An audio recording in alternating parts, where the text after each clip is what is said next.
Oke, teman-teman, mari kita lanjutkan materi TOEFL kita ya. Dan hari ini kita ada di bagian terakhir untuk tes TOEFL, yaitu reading, teman-teman. Dan nanti kalau waktunya mencukupi, kita akan selesaikan dalam satu pertemuan ya, seperti sesi sore tadi. Nah, jadi langsung saja, atau nanti kalau teman-teman ada pertanyaan bisa menggunakan fitur raise hand, supaya memudahkan untuk kelancaran kelasnya ya, teman-teman. Nah, jadi di reading nanti teman-teman akan diberikan total soal 50 pertanyaan yang teman-teman harus selesaikan paling lama itu 55 menit ya. Yang mana kalau biasanya teman-teman belum mengambil kelas preparation ataupun belum tahu format soalnya, belum pernah latihan itu teman-teman akan umumnya itu akan membaca teksnya dulu kebanyakan karena saya dulu juga melakukan itu teman-teman ketika belum tahu tekniknya gitu ya, cara mengerjakannya. Nah, tapi cara ini tidak saya sarankan karena ketika teman-teman mengerjakan soalnya nanti, teman-teman akan mengulangi teknik ini lagi. Jadi teman-teman nanti akan membaca teksnya dulu, kemudian membaca soalnya, kemudian membaca teksnya lagi. Nah, daripada mengulang-ulang teknik yang sama, maka teknik ini tidak saya sarankan ya. Jadi bukan baca teksnya dulu, tapi disarankan membaca soalnya dulu. Teman-teman kenali soalnya itu menanyakan tentang informasi apa. Karena semua informasi di reading itu terbagi menjadi tiga ya teman-teman. Dan kalau teman-teman sudah mengkelompokkan jenis soalnya itu atau mengenali jenis soalnya apa, teman-teman akan bisa tahu teknik apa yang teman-teman perlukan untuk menjawab soalnya. Karena ada tiga teknik berdasarkan tiga jenis informasi tersebut teman-teman. Nah, kalau soalnya menanyakan garis besar mengenai teks, teman-teman cukup baca topik sentence-nya saja. Gitu ya, nanti saya jelaskan teman-teman topik sentence itu apa.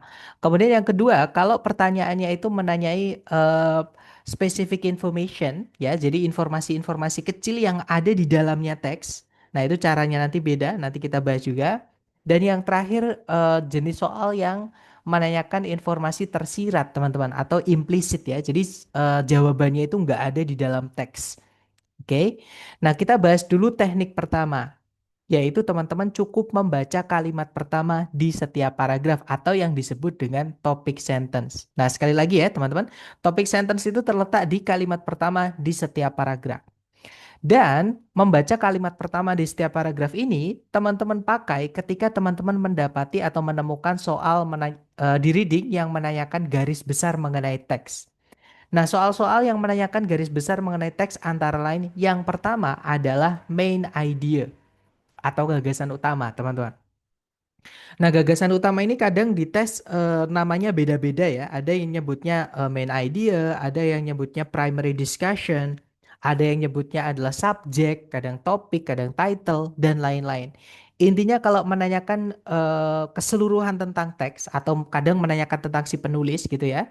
Nah, berarti itu adalah main idea ini. Cara mengerjakannya teman-teman baca kalimat pertama di semua paragraf. Nah, contoh soalnya seperti ini, teman-teman ya. Seperti yang saya sampaikan tadi, teman-teman baca dulu soalnya untuk mengenali yang ditanyakan informasi tentang apa. Di situ soalnya berbunyi, what is the topic of this passage? Jadi apa sih topik dari teks ini?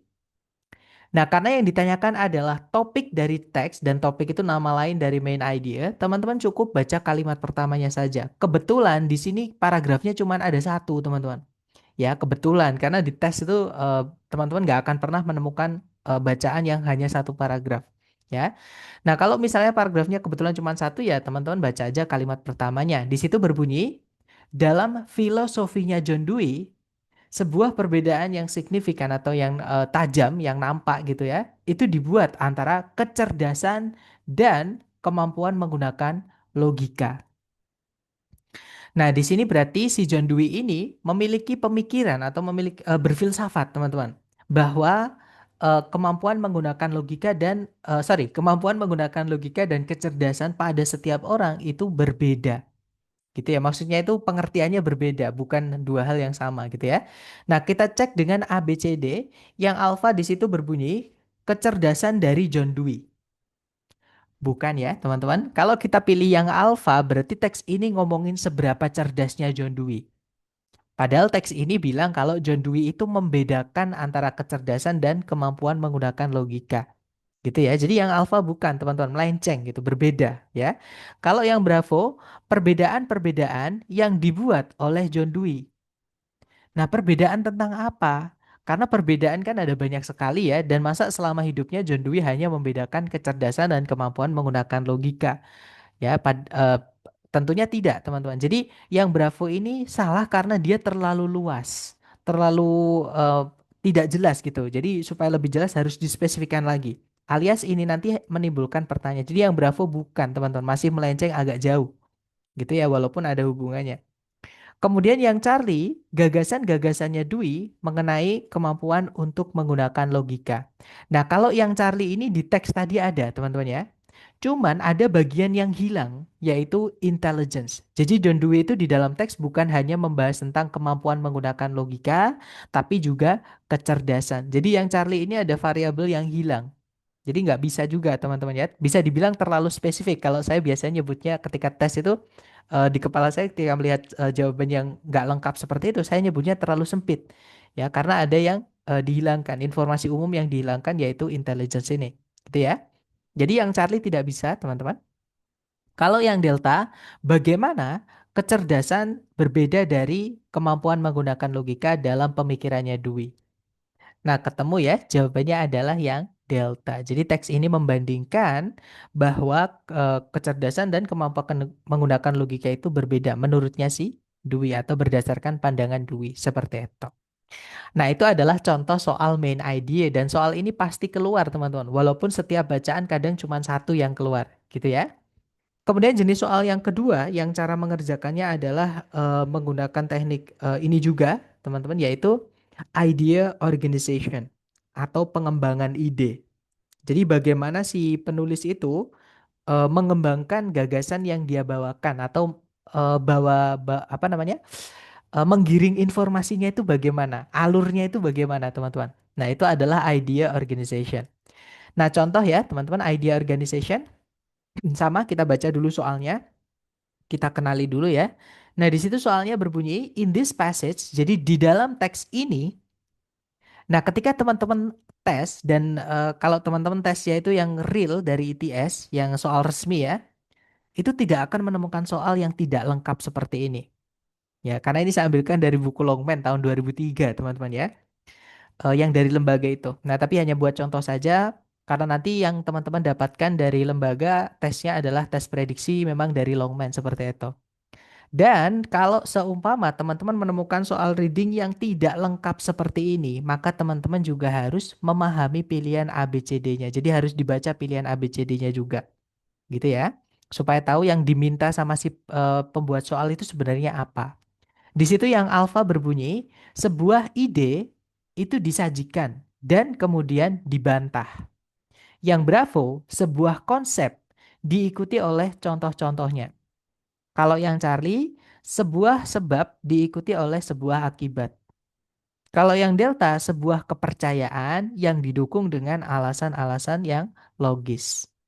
Nah, ini berarti ngomongin tentang pembawaan atau gimana ya, aluri itu ya. Jadi teks ini tuh dibawakan oleh si pembuat teksnya atau si penulis itu bagaimana alurnya atau menggiringnya itu bagaimana informasinya. Nah, teman-teman cukup kenali topik centernya saja yaitu kalimat pertama di setiap paragraf ya.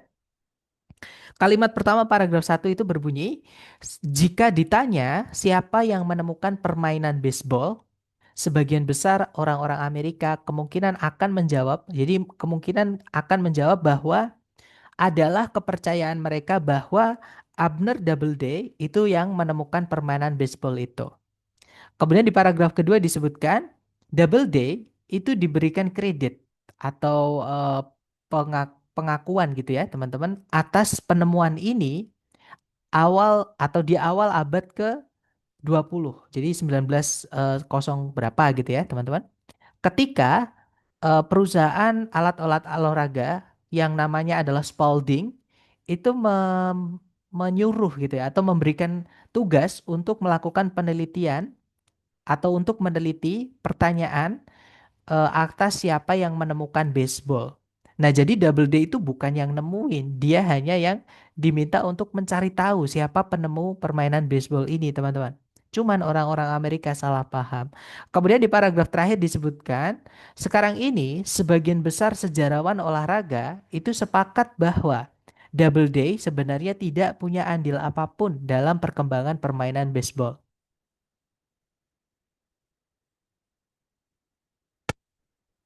Nah, berarti dari alurnya tadi kita sudah tahu bahwa di awal itu si penulis memberikan sebuah posisi atau argumen gitu ya, teman-teman, dari para orang-orang Amerika mengenai permainan baseball, penemu permainan baseball.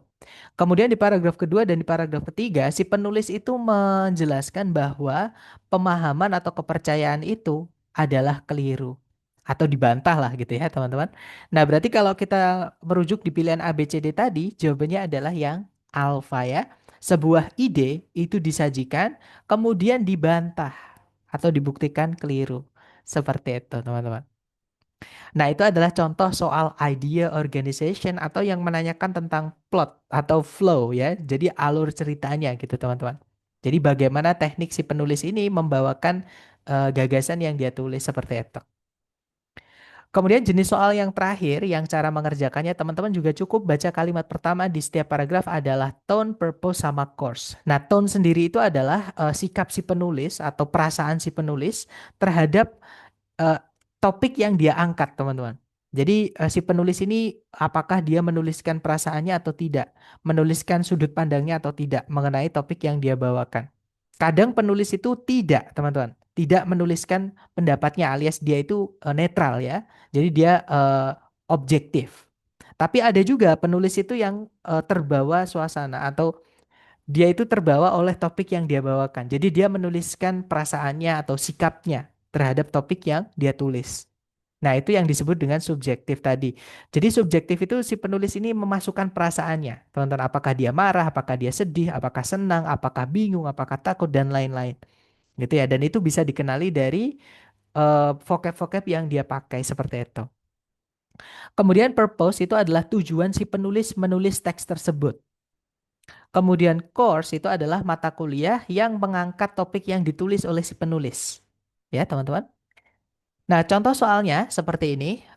Nomor 4 di situ soalnya berbunyi, yang manakah di antara berikut ini yang paling mendeskripsikan tujuannya si penulis dalam penulisan teks ini? Nah, jadi ini menanyakan tentang purpose ya atau tujuan penulisan, tujuan teks ini, teman-teman. Nah, cukup kita baca kalimat pertama di setiap paragraf, teman-teman pahami, kenali, kemudian cocokkan dengan pilihan A, B, C, D. Di situ kalimat pertama paragraf satu itu berbunyi, up to now, confessions that have been obtained from defendants in a hypnotic state have not been admitted into evidence by courts in the United States. Jadi kalau diartikan, hingga sekarang pengakuan yang telah didapat dari para defendant, defendant itu terduga, terdakwa atau tersangka, saya nggak tahu bedanya ya teman-teman. Cuman orang-orang yang dituduh lah atau dicurigai melakukan kejahatan. Dalam keadaan dihipnotis, itu belum diakui menjadi barang bukti oleh pengadilan-pengadilan di Amerika Serikat. Jadi kalau ada orang dituduh melakukan kejahatan terus kita hipnotis suruh ngaku, itu nggak bisa dijadikan kesaksian atau barang bukti, gitu ya teman-teman. Kemudian paragraf terakhir berbunyi, sebuah kasus sengketa lahan gitu ya, yang mencakup atau yang membawa-bawa pengakuan yang didapat dari hipnotis itu langsung dibawa ke Pengadilan Tinggi Amerika Serikat. Nah, berarti ini tujuannya si penulis ingin menjelaskan eh, bagaimana sih pengakuan yang didapat dari hipnotis dalam pengadilan Amerika Serikat, gitu ya, teman-teman. Nah, sekarang kita cek ABCD. Yang alfa untuk menjelaskan detail-detail dari sebuah kasus pengadilan tertentu. Bukan ya, teman-teman. Kalau kita pilih yang alfa, kita tidak menganggap paragraf satu. Karena kasus di pengadilan itu ya, itu dibahas di paragraf 2 dan itu pun hanya sebagai contoh. Hanya sebagai pendukung dari paragraf pertama untuk menyediakan bukti. Kalau pernah dulu ada kasus di pengadilan, eh, ada pengakuan itu tidak dianggap oleh pengadilan atau nggak bisa dijadikan barang bukti atau kesaksian seperti itu. Nah, jadi yang alfa nggak bisa terlalu sempit, teman-teman. Kalau yang Bravo, untuk menunjukkan alasan kenapa pengakuan yang didapat di bawah pengaruh hipnotis itu tidak bisa dipercaya. Hati-hati kalau kita pilih yang Bravo ini kayak seolah-olah eh, siapapun yang kita temui mengaku di bawah pengaruh hipnotis itu nggak bisa kita percaya. Padahal teks ini bukan ngomongin apakah keterangan dari hipnotis itu bisa dipercaya atau tidak ya, teman-teman. Tapi ngomongin kalau pengakuan yang didapat dari hipnotis itu kalau di ranah pengadilan, jadi cakupannya itu hanya di ruang pengadilan saja, teman-teman. Di luar itu nggak dibahas di teks ini. Gitu ya. Apakah bisa dipercaya atau tidak itu tidak peduli. Jadi yang Bravo ini terlalu luas, ya terlalu meluas, terlalu lebar seperti itu. Kalau yang Charlie untuk mengklarifikasi atau memperjelas peran dari pengadilan tinggi. Nah, dari sini aja udah salah ya. Pengadilan tinggi atau Supreme Court itu baru disebutkan di paragraf kedua, teman-teman. Dan itu pun hanya sebagai pendukung. Intinya atau kan ini kan mendukung pernyataan sebelumnya di paragraf satu ya, teman-teman. Jadi kalau kita pilih yang Bravo, paragraf satu tidak kita anggap. Gitu ya. Jadi yang Charlie tidak bisa. Nah, jawaban yang benar adalah yang delta ya. Di situ disebutkan untuk menjelaskan status hukum dari pengakuan-pengakuan yang diperoleh dari hipnotis atau secara hipnotis. Nah, status hukumnya bagaimana tadi? Status hukumnya tidak bisa dijadikan barang bukti. Seperti itu. Jadi jawabannya yang delta, teman-teman.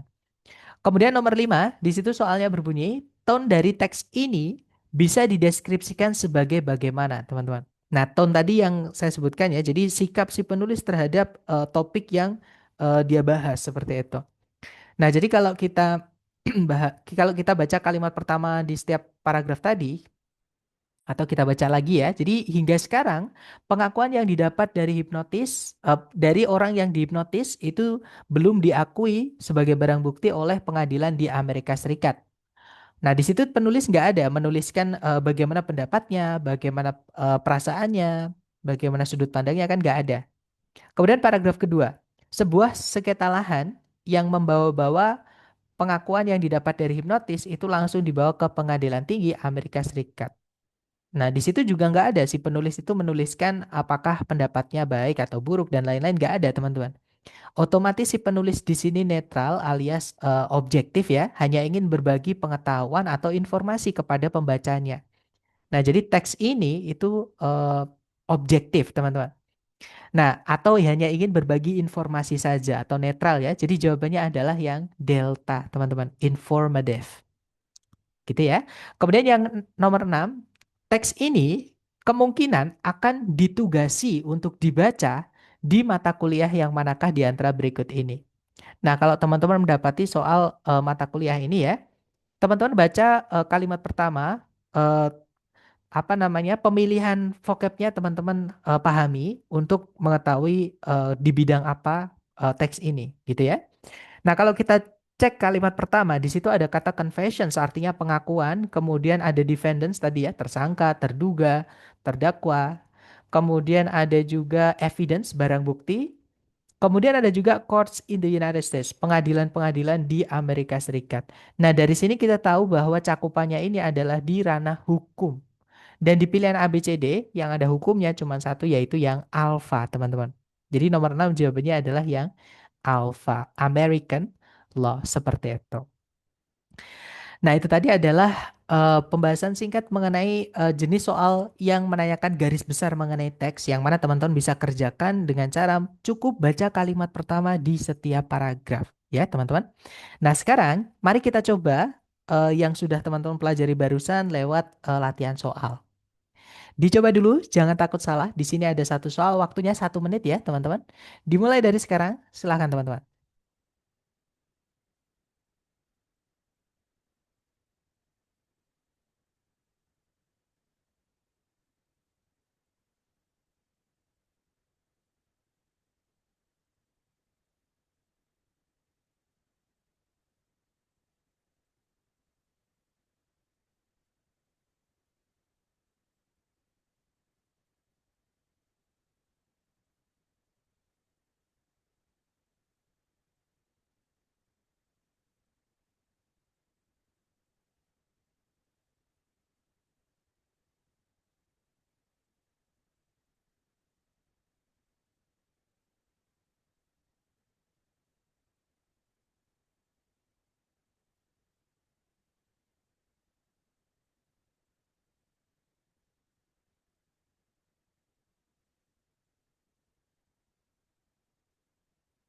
Oke, waktunya sudah habis. Teman-teman, silahkan jawabannya dikirim di chat dulu ya.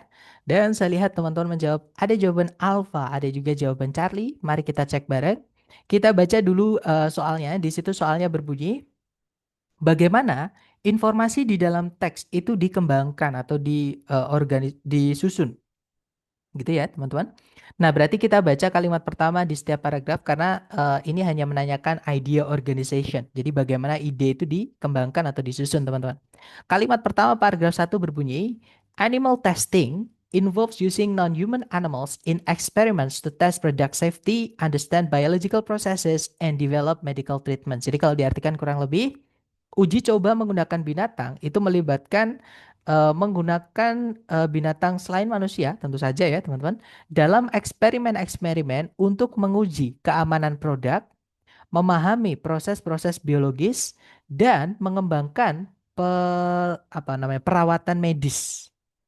Kemudian paragraf kedua, pendukung memandang, jadi proponen itu pendukung, kalau oponen itu lawan ya, yang tidak mendukung berarti teman-teman. Jadi para pendukung itu melihat uji coba menggunakan binatang sebagai penting untuk penelitian medis dan memastikan keamanan produk, menyediakan pemahaman bahwa menyediakan insight itu gambaran gitu ya, yang tidak bisa didapatkan melalui metode-metode yang lain.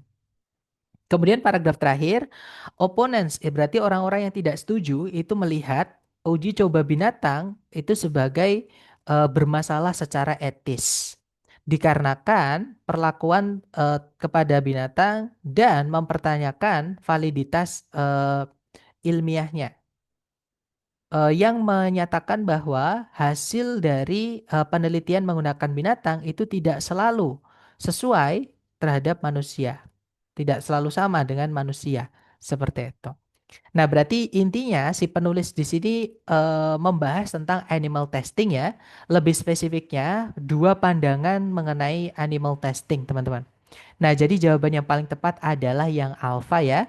Two perspectives on animal testing are explained. Jadi dua pandangan mengenai uji coba menggunakan binatang itu dijelaskan. Seperti itu. Ada yang setuju, ada yang tidak seperti itu.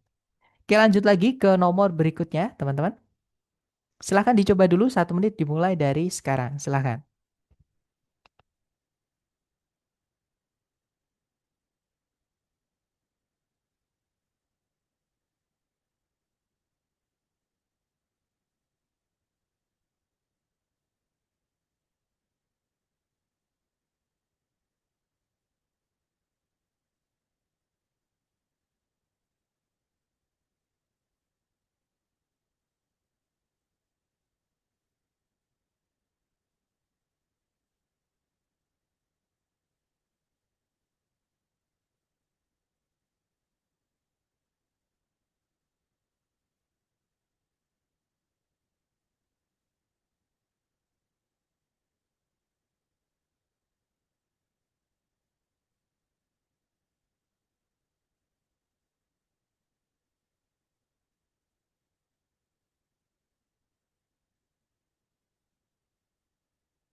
Oke, waktunya sudah habis dan saya lihat teman-teman menjawab alfa. Alfa sepertinya semua menjawab alfa. Mari kita cek bareng ya.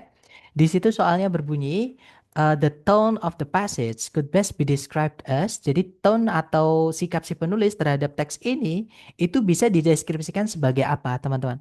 Jadi apakah si penulis itu subjektif atau objektif? Kita baca kalimat pertama di setiap paragraf ya. Kita cari petunjuknya, teman-teman.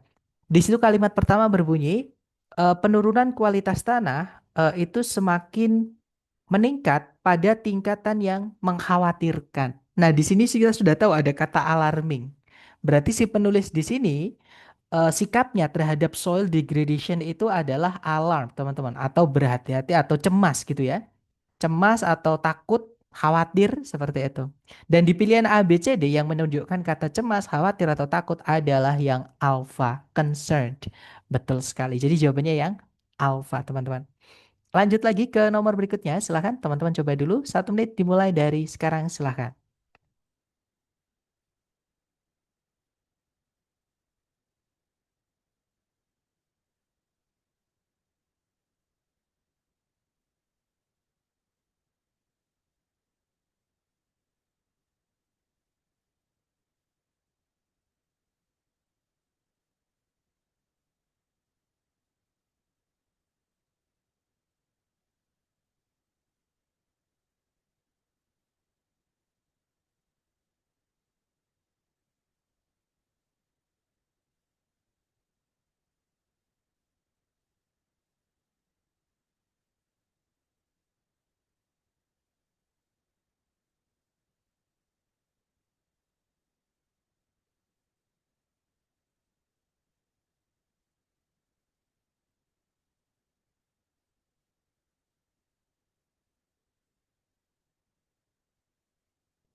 Oke, waktunya sudah habis. Silahkan jawaban teman-teman dikirim di chat, kemudian kita bahas bersama ya, teman-teman.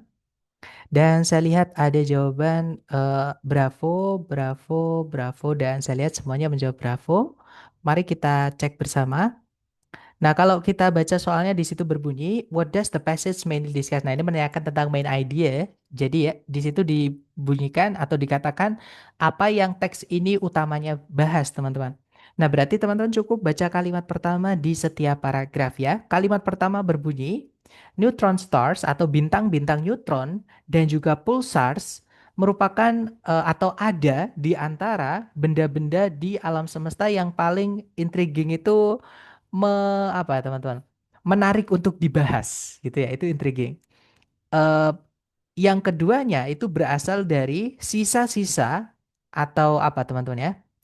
Ya sisa gitu ya. Jadi sisa-sisa atau bekas-bekas gitu dari bintang besar yang telah mengalami ledakan supernova. Jadi bintang itu kalau ada umurnya ya, kalau sudah waktunya habis bahan bakarnya dia memadat terus meledak seperti itu. Nah, itu namanya supernova, teman-teman. Kemudian paragraf kedua, pulsars. Nah, jadi neutron stars itu dibahas di paragraf satu ya. Itu paragraf kedua ngomongin neutron stars, teman-teman. Kemudian paragraf kedua itu baru membahas pulsarsnya. Di situ disebutkan pulsars yaitu sebuah atau sejenis eh, neutron star. Jadi neutron star dibahas di paragraf satu, pulsar dibahas di paragraf 2. Disebutkan bahwa pulsar itu merupakan sejenis bintang neutron juga yang khusus, teman-teman. Jadi dia itu anggota dari neutron star sebenarnya. Dibedakan oleh putarannya yang sangat cepat dan pembuangan ledakan cahaya dari radiasi elektromagnetiknya dari kutub magnetisnya. Jadi pulsar itu punya ledakan cahaya, teman-teman. Sedangkan kalau neutron star tidak ada. Bedanya di situ ya. Kemudian meskipun ada perbedaan-perbedaan mereka tersebut gitu ya, bintang-bintang neutron dan juga pulsar itu memiliki beberapa kesamaan. Nah, intinya teks ini memperkenalkan kita kepada neutron star sama pulsar. Seperti itu. Nah, sekarang kita cek A, B, C, D. Yang alfa, perbedaan antara bintang dan ledakan bintang. Nah, tiba-tiba ada bintang sama ledakan bintang. Padahal yang dibahas adalah salah dua jenis bintang ya, teman-teman. Namanya neutron stars sama pulsar. Yang mana itu juga anggota dari neutron star juga. Atau sejenis neutron star juga. Jadi yang alfa bukan, itu melenceng ya teman-teman. Kalau yang bravo, karakteristik atau ciri-ciri dan juga pembentukan dari neutron star dan pulsar. Kemungkinan yang bravo teman-teman. Kalau yang Charlie, proses bagaimana bintang itu menghasilkan energi. Nah ini ngomongin bintang menghasilkan energi kan melenceng juga ya teman-teman. Nggak nyambung, Charlie bukan. Kalau yang delta, hubungan antara medan magnetis dan juga cahaya. Nah, satu-satunya di pilihan ganda yang menyebutkan neutron star sama pulsar adalah yang Bravo. Ya sudah, berarti jawabannya Bravo. Seperti itu. Lanjut ke nomor berikutnya, silahkan dicoba lagi. Waktunya 1 menit, dimulai dari sekarang. Silahkan, teman-teman.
Oke, waktunya sudah habis. Silahkan jawabnya teman-teman dikirim di chat.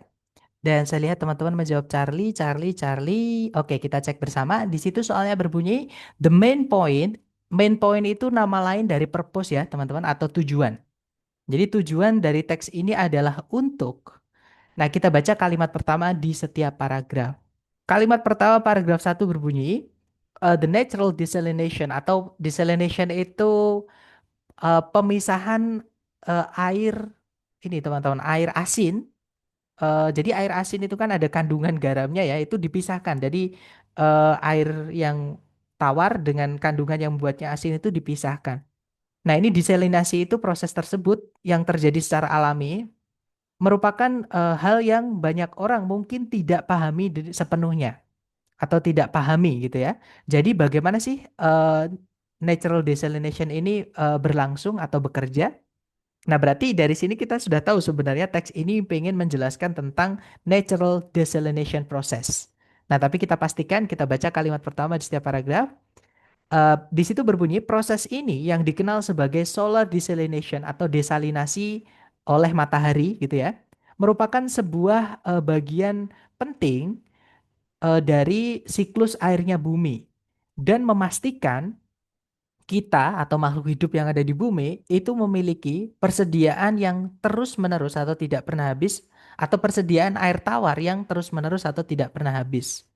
Kemudian paragraf ketiga, eh, desalinasi oleh matahari itu tidak hanya menarik, namun dia juga penting untuk kehidupan di bumi. Nah, intinya itu tadi ya, ini ngomongin tentang proses desalinasi alami, teman-teman. Sekarang kita cek ABCD. Yang alfa menjelaskan bentuk-bentuk yang berbeda dari presipitasi dalam siklus air. Nah, hati-hati. Kalau kita pilih yang alfa, ini menjelaskan tentang presipitasi ya atau hujan, teman-teman. Sedangkan di sini ngomongin tentang bagaimana alam itu membersihkan air. Jadi air yang tercemar itu kok bisa tetap tawar gitu ya, teman-teman. Tidak tercemar itu bagaimana seperti itu. Jadi yang alfa bukan. Kalau yang Bravo meng-highlight atau menekankan betapa pentingnya melindungi lingkungan hidup untuk generasi mendatang. Bukan ya teman-teman, kalau ini kan pengaruh manusia atau faktor manusia. Sedangkan kalau di teks itu natural desalination, bahkan disebutkan solar desalination, itu oleh matahari. Ya, jadi bukan kita yang mempengaruhi tapi mataharinya. Jadi yang Bravo bukan, teman-teman. Kalau yang Charlie menjelaskan proses alami dari, nah ketemu. Jawabannya adalah yang Charlie ya. Jadi menjelaskan proses alami akan atau mengenai desalinasi oleh matahari seperti itu. Oke, gue jawab lanjut ke next number, teman-teman. Silakan. Oke, ternyata sudah habis. Nah, itu tadi adalah jenis-jenis soal yang cara mengerjakannya teman-teman cukup membaca kalimat pertama di setiap paragraf ya. Teman-teman ingat teknik itu dipakai untuk menjawab menjawab pertanyaan yang menanyakan informasi garis besar atau keseluruhan mengenai teks atau kadang tentang si penulis seperti itu gitu ya. Nah, sekarang kita lanjut ke teknik kedua yaitu scan dan skim the text. Nah, scan dan skim itu adalah teknik membaca cepat menggunakan gerak mata sambil mata kita melirik sambil otak kita itu memahami, mentranslate otomatis gitu teman-teman dan memahami gitu ya. Kalau skim itu menggunakan mengingat-ingat. Jadi kayak mengingat kembali apakah informasi yang ditanyakan tadi sudah dibahas atau belum ketika kita menjawab soal-soal sebelumnya. Nah, itu skim. Jadi scan dan skim itu bagian penting strategi teknik cara mengerjakan cepat soal-soal reading. Nah, soal reading yang dijawab dengan scan dan skim itu adalah jenis soal yang menanyakan garis kecil atau informasi-informasi kecil yang ada di dalam teks. Ya, teman-teman, yang mengenai topik yang diangkat oleh si penulis, tapi informasi-informasi di dalamnya atau penjabarannya lah seperti itu. Gitu ya. Jadi bukan lagi tentang seluruh garis besar mengenai teks ataupun mengenai si penulis, tapi lebih ke informasi kecil-kecilnya yang ada di dalamnya yang dibahas oleh si penulis. Seperti itu. Dan ada empat jenis soal yang sebenarnya lima ya teman-teman. Ada jenis soal yang cara mengerjakannya teman-teman gunakan cara ini. Yang pertama adalah jenis soal yang menanyakan locate information atau teman-teman diminta mencari letak informasi di mana si penulis itu meletakkan atau membahas tentang informasi tertentu ya. Dan untuk jenis soal ini teman-teman sudah tidak pernah saya temui sejak tahun 2021 kalau teman-teman ngambil tes yang resmi dari ITS yang dipakai untuk LPDP ya teman-teman. Tapi kalau teman-teman fokusnya hanya untuk skor prediksi atau sertifikat yang tidak untuk LPDP. Nah, nanti kan biasanya lembaga-lembaga di Indonesia yang memberikan tes prediksi itu mengambil soal yang dari buku-buku lama, contohnya Longman, teman-teman. Nah, jenis soal ini masih keluar. Contoh soal ini seperti ini. Nah, soal ini bisa dikenali dari pilihan gandanya ya, teman-teman. Jadi pilihan gandanya itu ada kata line berapa sampai line keberapa, line berapa sampai line keberapa. Nah, itu adalah jenis soal locate information ini. Atau teman-teman disuruh nyari di baris keberapa si penulis itu menyebutkan sesuatu atau membahas sesuatu. Nah, sesuatunya itu yang teman-teman harus cek di soal, kata kuncinya ya. Di situ soalnya berbunyi, di manakah di dalam teks penulis itu membahas komposisi dari meteor. Nah, jadi si penulis pertanyaannya ini meminta kita untuk menyebutkan di line keberapa si penulis itu menyebutkan komposisi dari meteor, teman-teman. Kata kuncinya komposisi atau kandungan dari meteor, gitu ya. Nah, kita scan dan skim dari awal, tapi di sini karena kita belajar bareng, tidak mungkin saya eh, menggunakan scan dan skim. Jadi kita translate bareng, teman-teman. Di situ kalimatnya berbunyi media creator. Ini nama ya, karena huruf awalnya besar, jadi tidak perlu ditranslate, tidak apa-apa. Yaitu sebuah kawah besar kira-kira 40 mil timurnya Flagstaff, Arizona. Umumnya diperkirakan oleh para ilmuwan telah terbentuk sebagai akibat dari hantaman atau tabrakan dari sebuah meteor yang bobotnya itu 60.000 ton, teman-teman. Sekitar 50.000 tahun yang lalu. Nah, di situ belum ada ya si penulis menyebutkan kandungannya. Kita baca lagi. Meteor tersebut yang terbuat dari nikel dan besi atau tersusun dari nikel dan besi. Berarti di sini si penulis itu menyebutkan kandungannya. Jadi kandungan meteornya itu adalah nikel dan besi, teman-teman. Nah, sekarang kita cek itu masuk ke baris keberapa ya. Ini baris satu, baris 2, baris 3, baris 4. Nah, masuknya adalah ke baris keempat. Sekarang teman-teman cari line keberapa yang menyebutkan line 4. Maksudnya pilihan apa yang menyebutkan line 4? Nah, jawabannya adalah yang Bravo. Gitu ya. Jadi lines 4 sampai line 4 sampai line 5 seperti itu. Nah, itu adalah contoh soal locate information. Jadi teman-teman hanya disuruh mencari tahu saja letaknya di line keberapa tentang suatu informasi yang spesifik gitu, teman-teman. Kemudian jenis soal kedua yang cara mengerjakannya teman-teman juga menggunakan scan dan skim itu adalah pronoun referent atau rujukan kata ganti. Jadi kata ganti misalnya dia, misalnya mereka, misalnya itu, misalnya ini, misalnya nya, itu kembali ke suatu kata benda, teman-teman. Gitu ya. Nah, kadang itu di soal reading ditanyakan. Jadi nyanya itu maksudnya siapa? Dia itu maksudnya siapa? Mereka itu maksudnya siapa? Seperti itu.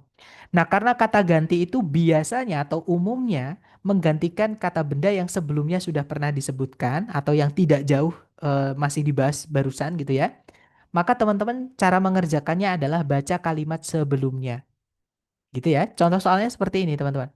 Di situ soalnya berbunyi, kata ganti they di line kelima itu merujuk kepada apa? Nah, they di sini ya, teman-teman. Maka teman-teman baca mulai subjek predikat sebelumnya, teman-teman. Nah, subjek predikat sebelumnya berarti kalimat sebelumnya ya. Di situ berbunyi, untuk bertahan hidup, tanaman-tanaman ini telah mengembangkan mekanisme untuk menjebak serangga di dalam daun-daun mereka atau penutup mereka. Nah, mereka memiliki cairan pencernaan untuk mendapatkan nitrogen yang diperlukan dari serangga-serangga yang dijebak tadi. Berarti they di sini nih yang menjebak serangga tadi, teman-teman. Pelakunya adalah these plants atau tanaman-tanaman ini. Berarti jawabannya adalah yang bravo. Seperti itu. Nah, itu adalah pronoun reference ya. Teman-teman menggunakan skim, yaitu baca kalimat sebelumnya lagi untuk memastikan kata ganti itu merujuk ke siapa. Seperti itu. Nah, itu adalah pronoun reference, teman-teman. Kemudian soal ketiga yang cara mengerjakannya teman-teman juga gunakan scan dan skim adalah soal yang menanyakan tentang informasi kecil itu sendiri, teman-teman. Ya, yaitu stated and unstated detail, menanyakan tentang suatu detail yang ada di dalam teksnya. Nah, contohnya seperti ini. Caranya sama, teman-teman cari kata kunci dulu di soal, dibaca dulu soalnya, di situ berbunyi the passage indicates that Jamestown. Jadi teks ini menyatakan bahwa Jamestown itu, nah kata kuncinya teman-teman adalah Jamestown. Sekarang teman-teman cari di teks yang menyebutkan kata Jamestown itu di mana. Di situ Jamestown disebutkan di kalimat pertama ya, di ujung-ujungnya, di akhir kalimat pertama, teman-teman. Kita baca kalimat pertama, kita pahami. Di situ kalimatnya berbunyi, Williamsburg merupakan sebuah kota bersejarah di Virginia yang dibangun atau dibuat oleh para pendatang dan penetap dari Inggris pada tahun 1633. Yaitu 1633 ini 26 tahun setelahnya eh, pendudukan Inggris permanen pertama di Amerika itu dibuat atau dibangun di Jamestown, teman-teman. Nah, berarti Jamestown itu tempat kependudukan Inggris di Amerika pertama ya, yaitu 26 tahun setelah 16 26 tahun sebelumnya karena 1633 ini 26 tahun setelah didirikannya Jamestown. Jadi Jamestown itu sebelum 1633, teman-teman. 26 tahun sebelum 1633 gitu ya. Nah, sekarang kita cocokkan A, B, C, D.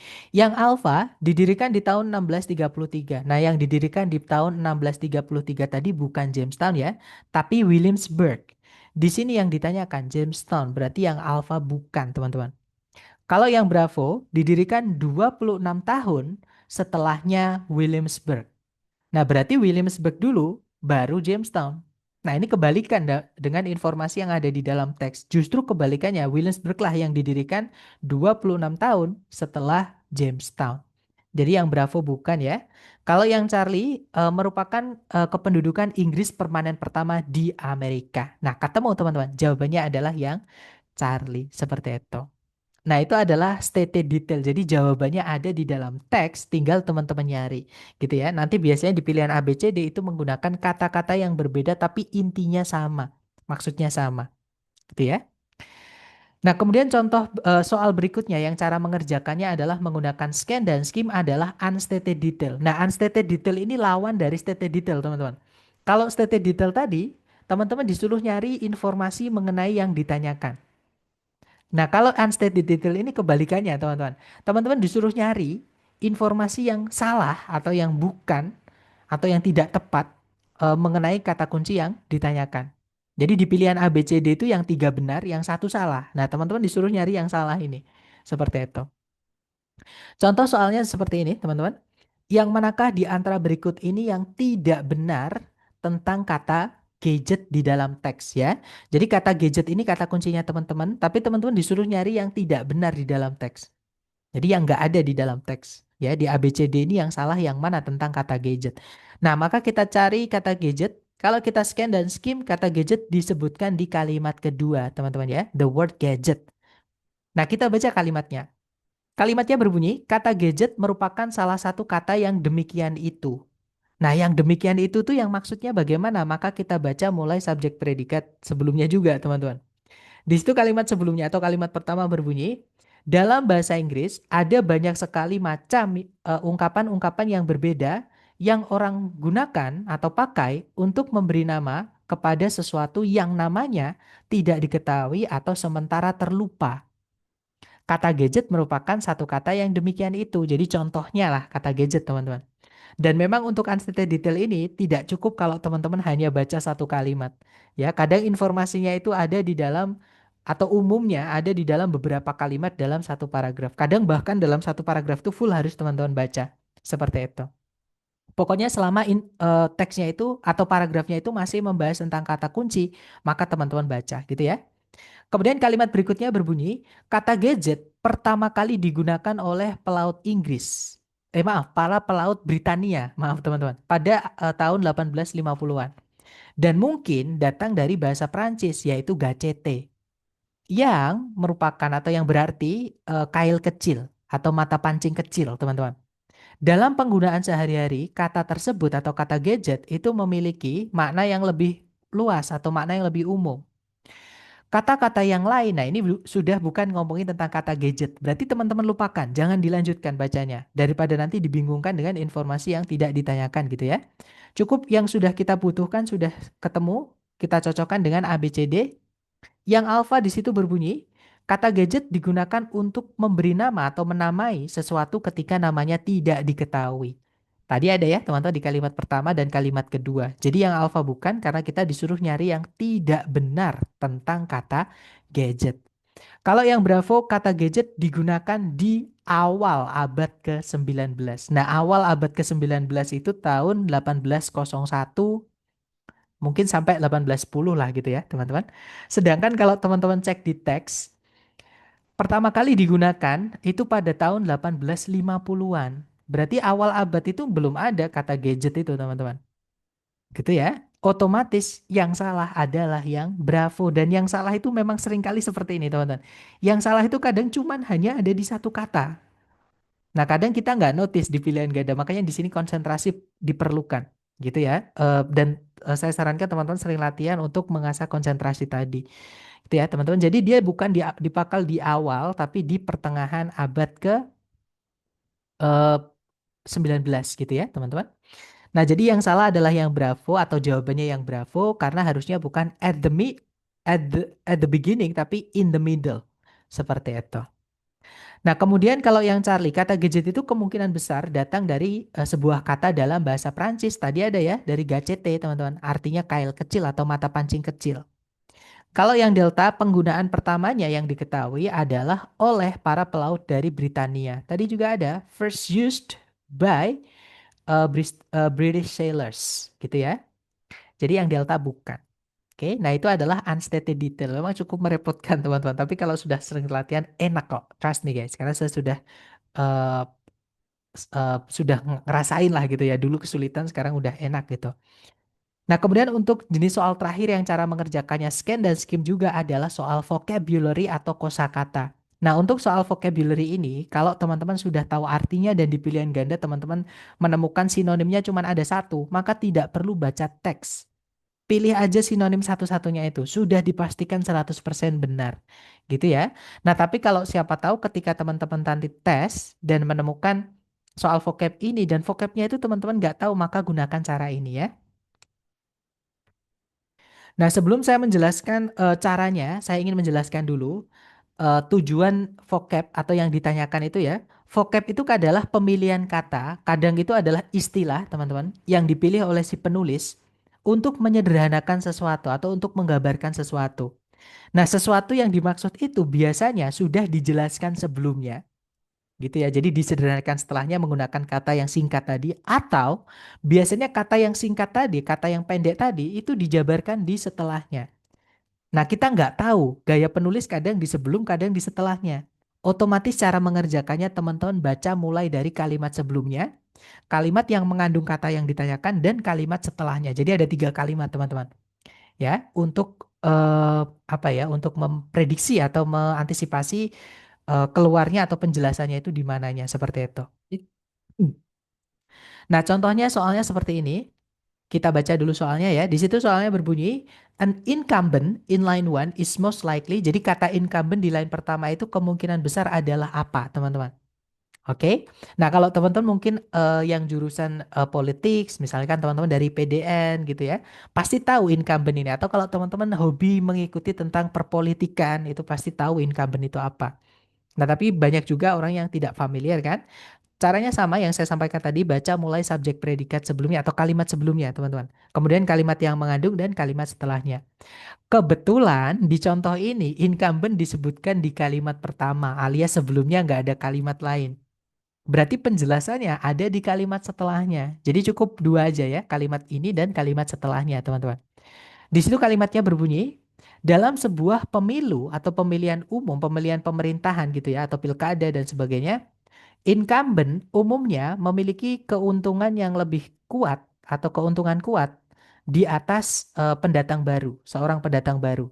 Nah, dari sini sebenarnya kita juga sudah tahu ya, incumbent di sini dibandingkan dengan newcomer, pendatang baru, berarti dia pendatang lama. Kata sederhananya ya, teman-teman. Atau dijelaskan di kalimat setelahnya, seseorang yang sudah berada di kantor, maksudnya di pemerintahan, di kursi pemerintahan ya, dan oleh karena itu memiliki pengaruh tertentu, tingkat pengaruh tertentu, itu memiliki peluang yang lebih baik untuk terpilih daripada orang yang tidak diketahui atau tidak dikenal bagi para pemilih atau elektorat. Nah, sekarang kita cek ABCD. Berarti incumbent itu intinya orang yang sudah menjabat gitu ya, teman-teman. Nah, di ABCD yang menyebutkan orang itu cuma satu, yaitu yang delta. A current office holder itu seorang pemangku eh, posisi atau jabatan di office, maksudnya ini di pemerintahan saat ini. Karena kalau yang alfa itu artinya jenis pemilihan khusus atau tertentu, teman-teman. Nah, pemilihan kan proses ya, bukan manusia. Itu adalah kegiatan atau aktivitas. Jadi alfa bukan. Kalau yang bravo sebuah partai politik. Nah, partai politik itu partainya ya, ini adalah benda mati, teman-teman. Dia adalah apa ya, organisasi lah. Kalau anggotanya iya manusia, tapi kalau partainya yang dibuat itu adalah kayak sebuah payung gitu, sebuah naungan gitu ya, sebuah rumah seperti itu. Dia adalah benda mati, teman-teman, bukan manusia. Kalau yang Charlie sebuah komentar yang menguntungkan, komentar itu juga benda mati, bukan manusia seperti itu. Jadi jawabannya adalah yang delta gitu ya. Nah, itu tadi adalah jenis-jenis soal yang cara mengerjakannya teman-teman harus cari dulu menggunakan scan dan skim informasinya berada di mana. Menggunakan gerak mata aja ya sampai menemukan informasi yang ditanyakan. Nah, mari sekarang kita coba ke contoh soal latihan untuk teman-teman. Dicoba dulu, jangan takut salah, waktunya 1 menit. Dimulai dari sekarang, silahkan teman-teman.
Oke, waktunya sudah habis ya. Silahkan jawaban teman-teman dikirim di chat. Dan saya lihat ada jawaban Bravo, Alpha, Bravo, Delta. Oke, mari kita cek bersama.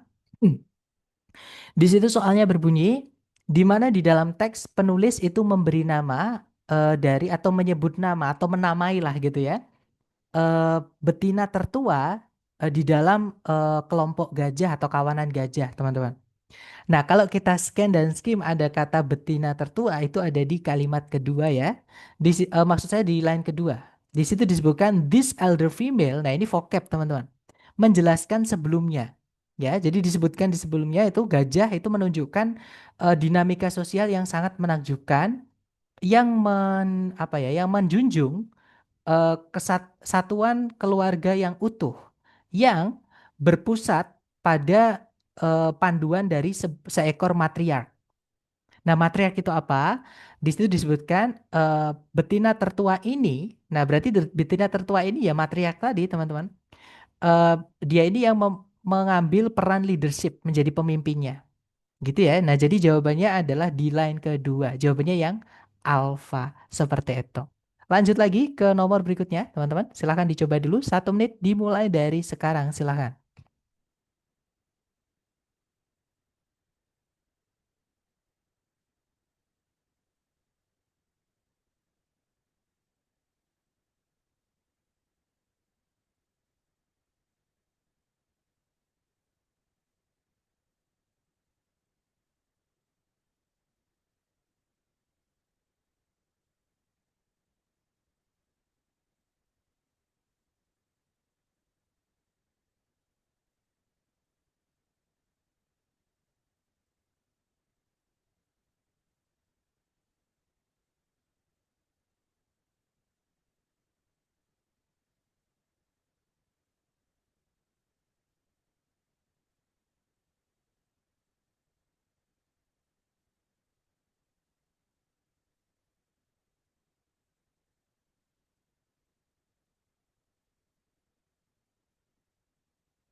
Oke, waktunya sudah habis ya. Silahkan jawaban teman-teman dikirim di chat.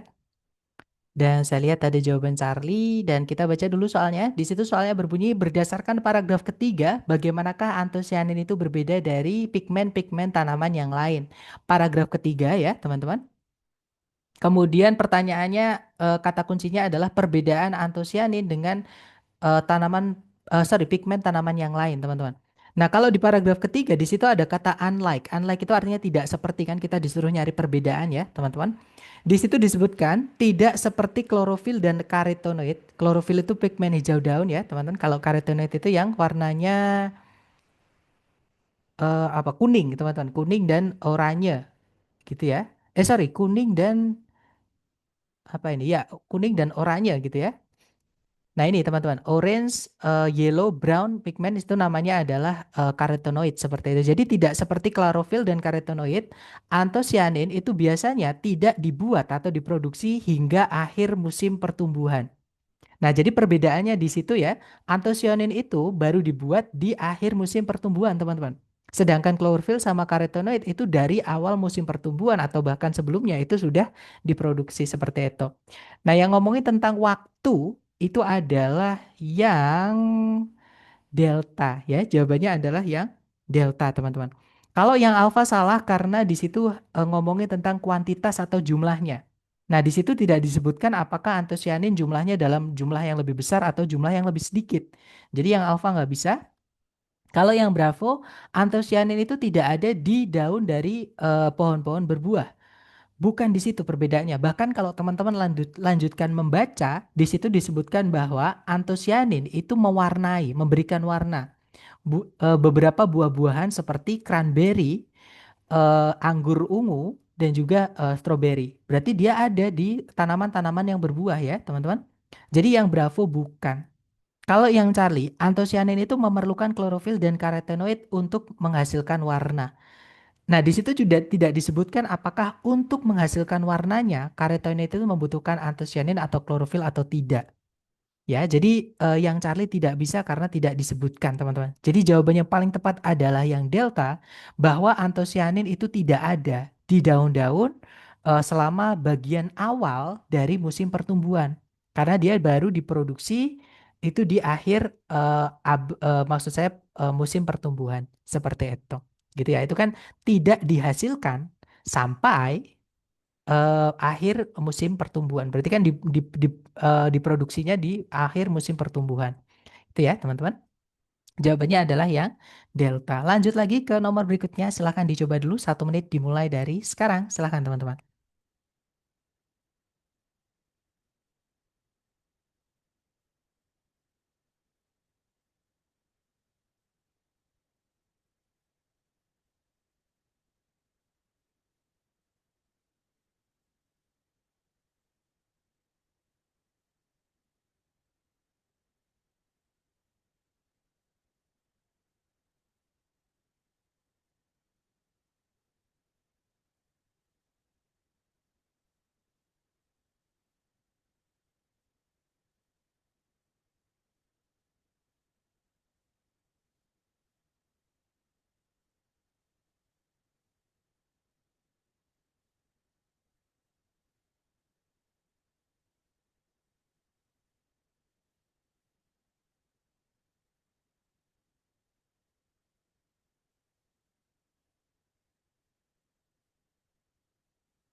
Oke, waktunya sudah habis. Silahkan jawaban teman-teman dikirim di chat ya. Dan saya lihat ada jawaban alfa. Sepertinya semua menjawab alfa. Mari kita cek bersama, teman-teman. Di situ soalnya berbunyi kata it merujuk kepada siapa. It di sini ya. Nah, nanti kalau teman-teman ngambil yang online itu seperti ini, teman-teman. Jadi, kalau kita baca kalimatnya, batu bara itu terbentuk ketika tanah gambut itu secara memadai dikompresi, ditekan gitu ya, oleh beban dari tumpukan-tumpukan yang semakin tumbuh di atasnya untuk memaksa air dan zat-zat yang lain keluar darinya. Nah, air dan zat-zat yang lain ini keluar dari apa? Ya keluar dari pit, teman-teman, dari tanah gambut. Jadi saya ulangi lagi ya. Batu bara itu awalnya terbentuknya supaya akhirnya itu terjadi batu bara atau ada batu bara itu awalnya dari tanah gambut. Nah, tanah gambut itu terkompresi dengan beban-beban yang semakin tumbuh di atasnya karena tanah gambut kan sisa dari tanaman-tanaman mati ya di atasnya gitu, teman-teman, dan terurai jadi tanah dan lain-lainnya seperti itu. Nah, karena semakin tertumpuk makin berat seperti itu, akhirnya air dan zat-zat yang lain itu keluar darinya, teman-teman, yang meninggalkan massa karbon yang terkonsentrasi. Nah, berarti keluar dari mana? Air sama zat-zat yang lain ya keluarnya dari tanah gambut. Jadi jawaban yang benar adalah yang bravo, teman-teman. Dari pitnya ya. bukan tanah, bukan dari batu baranya, karena kalau sudah jadi batu bara sudah tidak ada air, sudah tidak ada zat-zat yang lain, dia sudah terkonsentrasi, sudah terbuat atau hasilnya lah seperti itu. Itu ya. Lanjut lagi ke nomor berikutnya. Silahkan dicoba dulu 1 menit dimulai dari sekarang silahkan.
Oke, waktunya sudah habis ya. Silahkan jawaban teman-teman dikirim di chat dan saya lihat ada jawaban Delta. Delta sepertinya semua menjawab Delta. Mari kita cek bareng teman-teman. Nah, migration yang saya sampaikan tadi ya, kalau teman-teman sudah tahu artinya migration itu kan kalau di Indonesia kan artinya migrasi, teman-teman. Pasti semuanya tahu ya, migrasi itu adalah perpindahan penduduk dari satu tempat ke tempat lain. Nah, atau perpindahan gitu, teman-teman. Kalau kita cek ABCD yang artinya perpindahan itu adalah yang delta, betul sekali. Kalau yang alpha adjustment itu artinya penyesuaian. Attraction itu adalah daya tarik atau atraksi gitu ya, teman-teman. Pursuit itu artinya pengejaran. Nah, jawaban yang tepat dari perpindahan atau perubahan itu adalah yang delta. Nice, jawabannya delta, teman-teman. Lanjut ke nomor berikutnya. Silahkan dicoba dulu ya. 1 menit dimulai dari sekarang. Silahkan, teman-teman.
Oke, waktunya sudah habis. Dan saya lihat, silahkan jawaban teman-teman dikirim di chat. Sepertinya belum ada. Mari kita cek bareng, kita kerjakan. Ada jawaban Charlie. Mari kita coba kerjakan bareng ya, teman-teman. Di situ soalnya berbunyi, berdasarkan paragraf kedua, eh, pergerakan atau gerakan gitu ya, country life itu menekankan reformasi-reformasi pendidikan untuk semua dari alasan-alasan berikut ini kecuali. Nah, ini adalah unstated detail, maka teman-teman harus cari informasi apapun tentang alasan mana tadi teman-teman? Ini ya, alasan kenapa Country Life Movement itu berfokus pada educational reforms atau reformasi pendidikan. Nah, kita cek ya, teman-teman. Itu kalau kita baca ini ya, for several reasons, teman-teman. Di situ kalimatnya berbunyi, meskipun para eh, pejuang reformasi tersebut itu memiliki banyak sekali saran untuk kemajuan kehidupan sosial pedesaan dan juga reformasi ekonominya, mereka berkonsentrasi pada pendidikan. Yang penting dalam upaya untuk mereformasi atau membentuk kembali kehidupan desa untuk beberapa alasan. Nah, ini ya, alasan pertama. Karena sebagian besar orang-orang di desa itu memiliki anak-anak yang umurannya itu sekolah, teman-teman.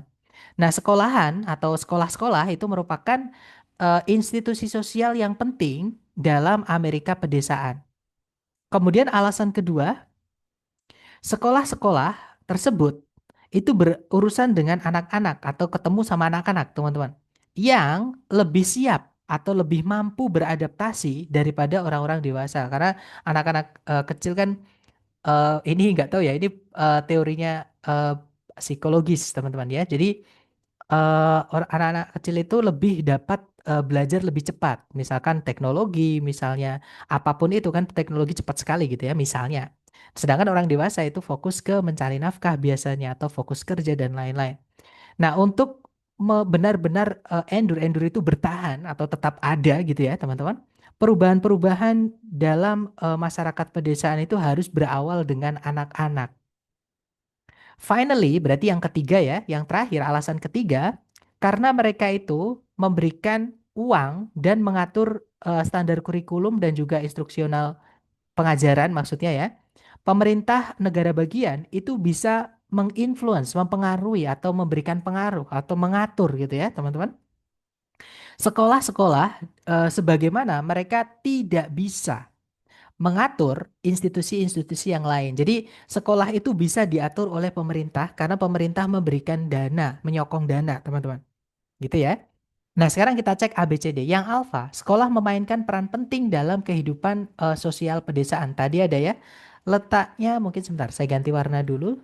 Letaknya tadi adalah mana tadi teman-teman? Nah, ini ya. Schools were influential social institutions in rural America. Jadi sekolah merupakan institusi sosial yang penting di pedesaannya Amerika.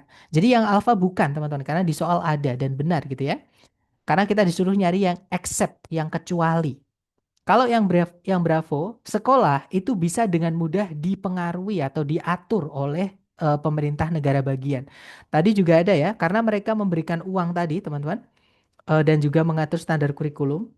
Pemerintah negara bagian itu bisa mempengaruhi sekolah sebagaimana mereka tidak bisa mempengaruhi institusi sosial yang lain. Nah, jadi yang Bravo juga bukan karena ada di dalam teks dan benar gitu ya. Kalau yang Charlie, anak-anak eh, yang didaftarkan di sekolah itu mampu untuk membuat perubahan lebih siap daripada atau lebih mudah daripada orang dewasa. Nah, tadi juga ada bahwa anak-anak itu lebih adaptable, lebih bisa beradaptasi, lebih bisa mengikuti perkembangan zaman dibandingkan orang dewasa. Jadi yang Charlie bukan, teman-teman. Jawabannya adalah yang Delta ya. Nah, di sini sebenarnya yang bikin salah itu kehilangan satu kata dan itu simple, teman-teman. Tapi merubah arti ya. Dulu di adjektif di hari ke-6 tentang kita bahas structure, kita belajar perbedaannya a few dengan few. Nah, a few itu artinya beberapa atau cukup, ya. Sedangkan few itu artinya sedikit, teman-teman. Nah, di situ yang delta berbunyi sedikit jumlah anak-anak di desa itu mampu datang ke sekolah secara rutin. Nah, ini bertentangan dengan penyataan di alasan pertama bahwa sebagian besar orang-orang desa itu memiliki anak yang umurannya itu umuran sekolah. Artinya mereka bisa datang ke sekolah secara rutin. Seperti itu. Jadi jawabannya adalah yang delta ya. Jadi yang bukan alasan kenapa mereka atau country life movement ini atau reformer-reformer tadi ya, itu kok fokusnya ke pendidikan karena alasannya bukan karena maksud saya jumlah anak-anak di desa itu sedikit, justru malah banyak yang bisa datang ke sekolah seperti itu. Oke, lanjut lagi ke nomor berikutnya ya, teman-teman. Silahkan dicoba dulu waktunya. Ternyata sudah habis. Nah, sekarang kita ke teknik yang terakhir untuk mengerjakan soal reading, yaitu making inferences. Making inferences ini artinya adalah menarik kesimpulan atau membuat tebakan, teman-teman. Jadi teman-teman disuruh menebak, gitu ya. Dan ada dua jenis soal yang cara mengerjakannya teman-teman harus menerka-nerka atau menebak gitu ya. Itu soal tentang inference itu sendiri atau teman-teman disuruh meminta membuat kesimpulan atau tebakan tadi. Contohnya seperti ini teman-teman.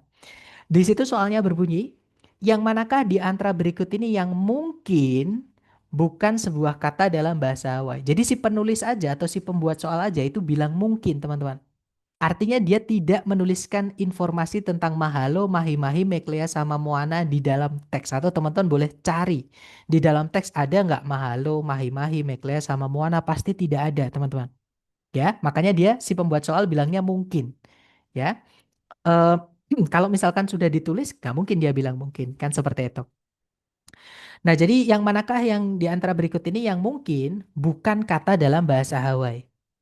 Nah, kita disuruh nyari teman-teman yang bukan kata dalam bahasa Hawaii, sedangkan kita nggak tahu bahasa Hawaii. Nah, cari petunjuk bagaimana bahasa Hawaii kriteria atau ciri-cirinya itu bagaimana supaya kita bisa menghubungkan dengan ABCD ini. Ya, kita baca kalimat pertama paragraf satu atau cari informasi, scan dan skim dulu informasi yang menanyakan tentang Hawaiian word ini. Dan kalau kita scan dan skim itu ada di paragraf satu, teman-teman. Jadi kita baca paragrafnya. Di situ disebutkan bahasa Hawaii merupakan sebuah bahasa yang enak didengar, yang merdu, di mana semua kata di dalamnya, di dalam bahasa Hawaii itu didapat dari susunan alfabet atau ABCD ya, yang hanya terdiri dari 12 huruf. Nah, kalau bahasa kita kan 26 ya, dari A sampai Z. Nah, kalau Hawaii itu cuman ada 12, teman-teman. Yaitu 5 huruf vokal A, I, U, E, O, dan juga 7 huruf konsonan, yaitu H, K, L, M, N, P, sama W atau W. Nah, setiap silabel atau suku kata dalam bahasa tersebut itu berakhiran dengan huruf vokal. Jadi setiap suku kata harus akhirannya kalau nggak A, I, U, E ya O seperti itu. Dan dua huruf konsonan itu nggak boleh gandeng, teman-teman. Nggak boleh muncul berbarengan. Jadi huruf vokal itu memiliki frekuensi kemunculan yang lebih sering dalam bahasa Hawaii dibandingkan dalam bahasa Inggris seperti itu. Nah, tapi intinya tadi ya, kita sudah diperkenalkan bahwa bahasa Hawaii itu hanya terdiri dari 12 huruf A, I, U, E, O sama H, K, L, M, N, P, W. Kemudian setiap kata itu kan ada beberapa silabel ya. Setiap silabel itu harus berakhiran dengan A, I, U, E, O. Kemudian konsonan huruf H, K, L, M, N, P, W tadi itu nggak boleh ketemu teman-teman, nggak boleh gandeng, harus dipisah. Nah, sekarang kita cek A, B, C, D ya. Yang alfa di situ ada mahalo, ada tiga suku kata yaitu ma, kemudian h, kemudian lo. Setiap suku kata harus berakhiran dengan huruf vokal a, i, u, e, o. Nah, ma itu berakhiran a, h berakhiran a, lo berakhiran o. Berarti mereka berakhiran vokal ya. Kemudian aturan kedua, dua huruf konsonan itu nggak boleh muncul bersamaan, nggak boleh gandeng teman-teman. Di situ huruf M, kemudian huruf H, huruf L itu kan terpisah oleh huruf vokal ya. Jadi mereka nggak gandeng. Jadi yang alfa ini mengikuti aturan bahasa Hawaii. Ya, kita disuruh nyari yang mungkin bukan kata dalam bahasa Hawaii. Jadi yang menyalahi aturan itu gitu ya. Kalau yang Bravo mahi-mahi itu ada 4 suku kata, teman-teman. Ma, kemudian hi, kemudian ma, kemudian hi. Sama, di sini huruf A, I itu dia berakhir sebagai akhiran dari suku katanya. Kemudian huruf M sama H-nya itu kan nggak gandeng ya, teman-teman, terpisah, dipisah oleh huruf vokal di situ. Nah, jadi yang Bravo ini juga mengikuti aturan bahasa Hawaii. Nah, di sini yang tidak mengikuti aturan bahasa Hawaii adalah yang Charlie ya. Di situ ada huruf K sama huruf L yang gandeng. Nah, Meklea itu kan klenya si label kedua, teman-teman ya, itu kan ada huruf K sama L yang gandeng. Padahal sudah disebutkan bahwa konsonan salah duanya adalah K sama L itu nggak boleh gandeng, nggak boleh muncul bersamaan. Sedangkan di yang Charlie itu muncul bersamaan. Jadi yang kemungkinan bukan kata dalam bahasa W adalah yang Charlie. Petunjuknya apa? Petunjuknya adalah di huruf K sama L-nya yang gandeng. Seperti itu. Gitu ya. Jadi jawabannya tidak secara langsung ditulis di dalam teks. Tapi teman-teman harus mendekode atau memecahkan misterinya dulu. Ya, cari petunjuknya dulu. Kalau sudah ketemu di teks letaknya di mana, petunjuknya apa, pahami, kemudian pilihan A, B, C, D. Seperti itu kita analisa, kita cocokkan seperti itu. Itu ya. Nah, itu adalah soal inference, teman-teman. Kemudian jenis soal yang kedua adalah soal transition. Nah, sebenarnya transition ini sendiri adalah perpindahan paragraf ya. Jadi antar paragraf, misalnya paragraf satu dengan paragraf kedua, teman-teman, itu nggak boleh tiba-tiba berubah drastis mendadak, nggak boleh. Jadi harus ada yang menjadikan jembatan. Nah, jembatan itulah yang disebut dengan transition ya. Harus ada kohesi dan koheren, kesatuan dan keutuhan. Jadi kalau kita baca itu nyambung. Nah, letak dari transisi ini adalah di kalimat yang paling dekat dengan paragraf yang dihubungkan.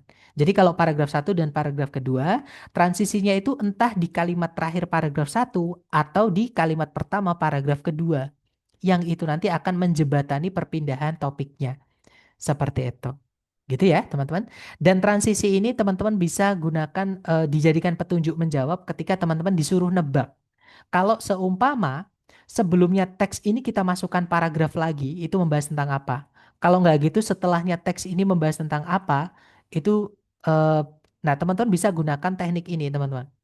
Gitu ya. Nah, kalau yang ditanyakan adalah paragraf sebelumnya teks, maka teman-teman baca kalimat terdekat yaitu kalimat pertama.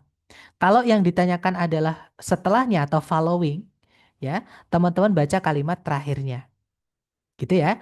Nah, caranya kita baca dulu soalnya untuk mengetahui yang ditanyakan apakah setelah atau sebelumnya.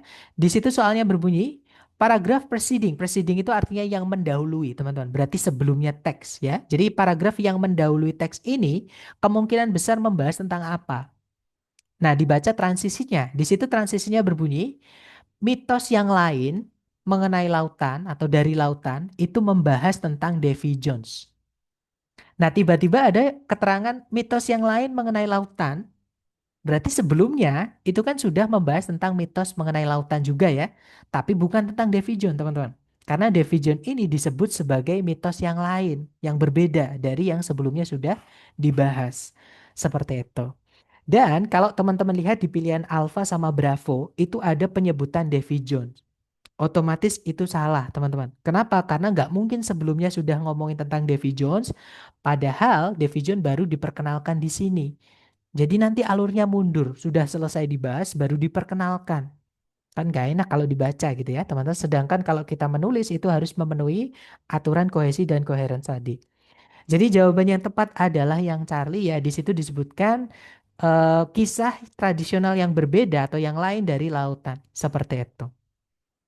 Kalau yang delta itu terlalu melenceng, teman-teman.